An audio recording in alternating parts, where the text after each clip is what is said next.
It's a wedding. We're having a wedding. 여러분 안녕하십니까? 오늘은 한평생 수력 엔지니어의 길을 걸어온 임종학 스필가의 글을 소개해 드리겠습니다. 국내뿐 아니라 파키스탄과 인도네시아 수력 발전에도 참여해 국위를 선양하신 작가이십니다.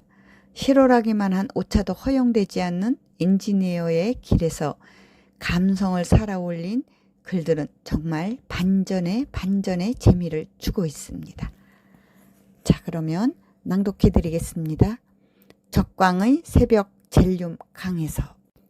미지의 땅 파키스탄에 온 지 3년이 지났다. 머나먼 이곳까지 오게 된 것은 이 나라의 수력 발전 프로젝트를 수행하기 위해서였다. 파키스탄은 지리적으로 인도와 인접해 있고 기후는 아열대성 몬순 기후의 특징을 가지고 있다.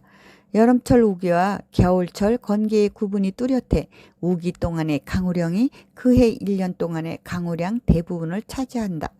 건기인 겨울 동안은 거의 비가 내리지 않고 가끔 심한 바람을 동반한 폭우가 쏟아지기도 한다.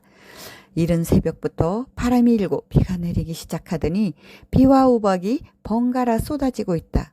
갑작스러운 겨울비가 다음 날인 휴일 새벽까지 쉬지 않고 내리고 있어 아쉽지만 예약된 주말 골프를 포기할 수밖에 없었다.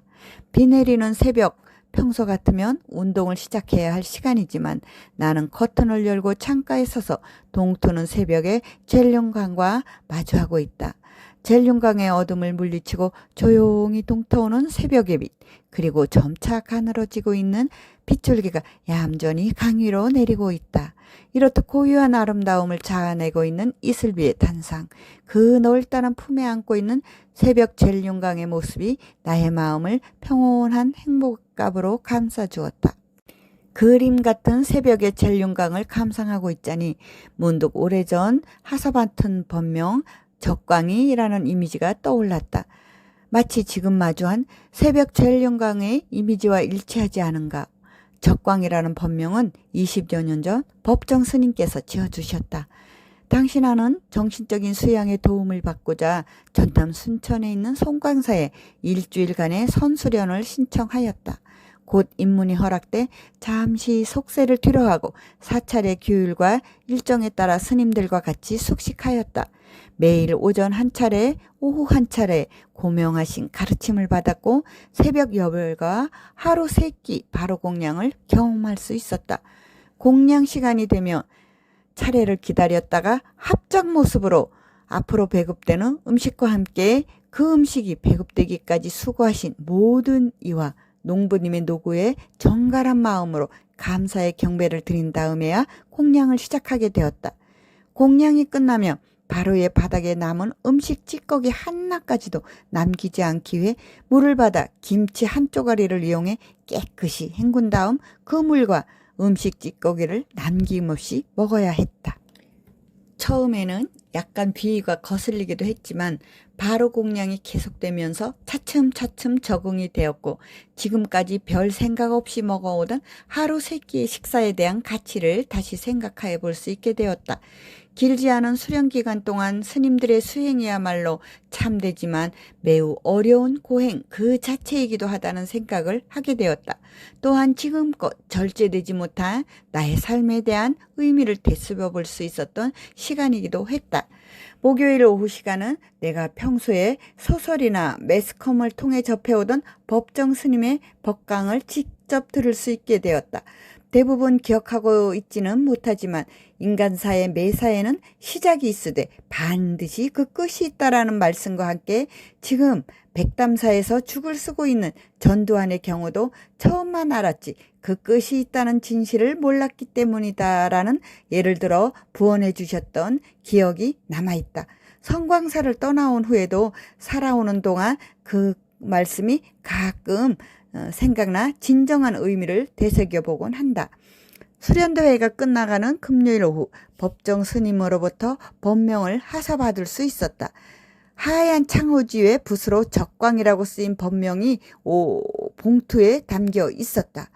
당시 법명을 받기 전 미리 제출한 생년월일시를 감안한 변명이라는 말씀을 전해 듣고 막연하게나마 운명과 걸맞은 숙명적인 의미가 있으려니 생각하고 정중하게 받아들고 귀가 후 지금껏 장롱 속 한켠에 고이 간직하고 있다. 지금 시간 나는 새벽에 젤롱강과 마주하고 적광이라는 법명의 의미를 새삼 떠올리면서 수행해내야 할 거대한 수력 프로젝트에 대한 막중한 책임감을 느끼게 되었다. 한편으로는 법정 스님께서 예견하신 숙명적인 과업이 아닌가 하는 생각이 들었다. 힘들고 어려운 난제들과 수없이 부딪히고 해결해 가면서 넘어야만 할 성취할 수 있는 이 프로젝트의 준공에 대해서도 잘 될 것이란 믿음과 함께 해낼 수 있다는 자신감과 힘이 솟구쳤다. 진인사 대천명, 오랜 노력과 열정 끝에 마침내 유봉 수력발전소 준공일이 코앞으로 다가왔다. 이를 계기로 전력 사정이 열악한 파키스탄의 84메가와트급 용량의 중대형 수력발전소에서 생산된 전력이 송배선 전력망을 통해 파키스탄 전역으로 송전될 것이다. 준공일 그날 테이프를 끊어낼 창대한 모습을 상상하며 깊은 감회에 젖는다. 어쩌면 먼 훗날 수많은 세월이 흘러갈지라도 이 새벽 적광이 마주했던 파키스탄 젤롱강의 모습은 오래도록 지워지지 않을 것이다. 그리고 저 낯선 땅 파키스탄의 유봉 수력발전소 건설의 대역사에 한 획을 그었다는 자부심도 함께 기억될 것이다. 여러분, 적광의 새벽 젤룸강에서 수필 잘 들으셨나요? 엔지니어가 쓴 수필 정말 재미있습니다. 잠깐 경력도 소개해드리겠습니다. 2012년 수필문학으로 등단했으며 수필문학 추천작가로 활동하고 있습니다. 포스코 엔지니어링 인프라 사업부장, 장애인 바둑교실 지도 강사, 강원 수필문학회 이사로 활동하고 계십니다.